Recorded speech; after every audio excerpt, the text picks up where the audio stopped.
سلام، من شکوهم و اینجا آوای شکوهه. یه گوشه آروم از شب که میتونیم کنار هم بنشینیم، نفس بکشیم، یه فنجون چای داغ کنارمون باشه و از دل چیزایی حرف بزنیم که شاید توی روزمرگی هامون جا موندن. گاهی دلم میخواد فقط سکوت کنم و به این فکر کنم چرا بعضی روزا زندگی مثل یک کوه بزرگ مقابلم میسته. اما شاید همون کوه راهی باشه برای بالا رفتن، برای دیدن افق. امشب میخوام باهات از یک کتاب بگم، کتابی که پر از درد، ایمان و بازگشتن به خوده. کوه پنجم از پائولو کوئلو. داستان مردی که وقتی همه چیز از دست میره تازه یاد میگیره چطور زندگی کنه. اسمش ایلیاست، یه پیامبر جوون. یه روز از آسمون ندایی میشنوه که میگه باید از شهر خودش فرار کنه چون قرار نابود بشه. همه چیز سریع اتفاق میفته. اون میمونه با یک راه دراز و دلتنگی برای شهری که دوستش داشت. میدونی خیلی وقتا توی زندگی هم همین جوریه. یه چیزایی ازمون گرفته میشه، نه چون تنبیه شدیم بلکه چون وقتش مسیرمون عوض بشه، حتی اگه هنوز آمادگیشو نداشته باشیم. ایلیا میره با ترس و تنهایی، اما وسط مسیر توی شهری به اسم صرفات با زنی آشنا میشه. بیوه زنی با یک پسر کوچک.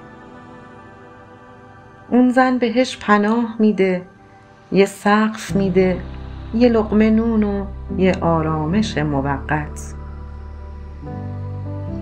ایلیا شروع میکنه به زندگی دوباره. میدونی اونجا که آدم حس میکنه حتی وقتی زندگی به ظاهر تموم شده یک گوشه ای از مهربونی هنوز زنده است.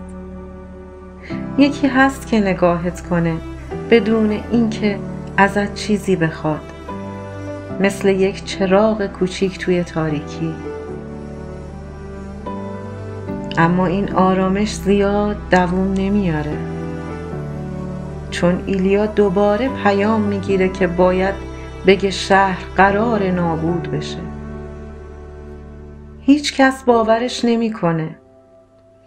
حتی زنی که بهش اعتماد داشت بین باور و ترس میمونه و ایلیا باید تصمیم بگیره به ندای درونش گوش بده یا به نگاه آدمایی که باورش ندارن. آره، اینجا دقیقاً همون جاییه که من هر بار دلم میلرزه، چون هممون یه جایی تو زندگیمون ایلیا شدیم.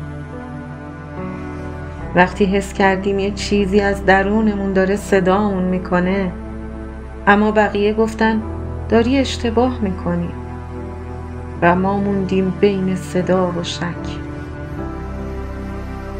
کوه پنجم یه داستان درباره ایمان نیست، درباره یاد گرفتن دوباره ایمان داشتنه.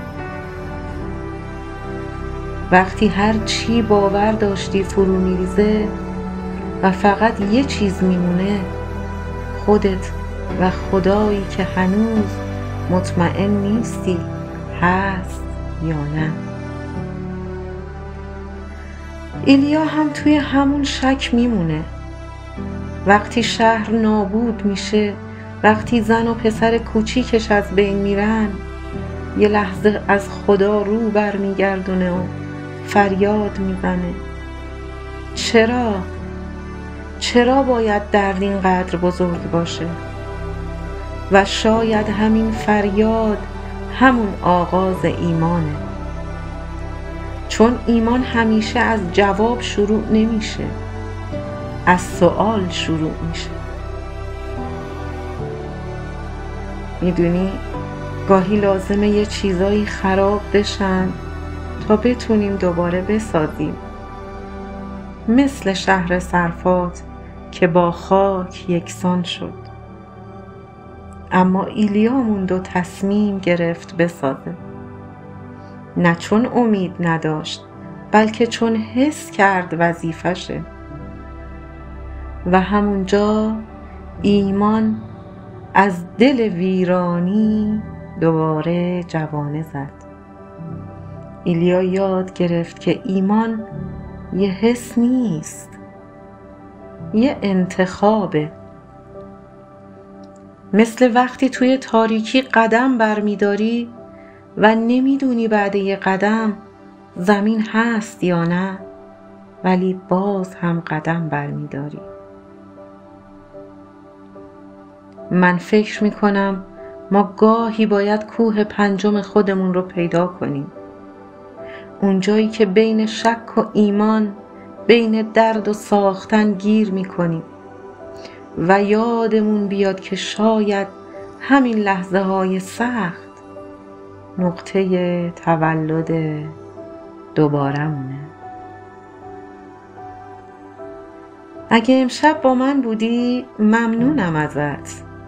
آوای شکوه جایی برای لحظه هایی که دلمون آرامش میخواد. اگه این روایت برات حس خوبی داشت، خوشحال میشم پادکست رو دنبال کنی و با یک لایک و سابسکرایب کوچیک به این صدای آروم دلگرمی بدی.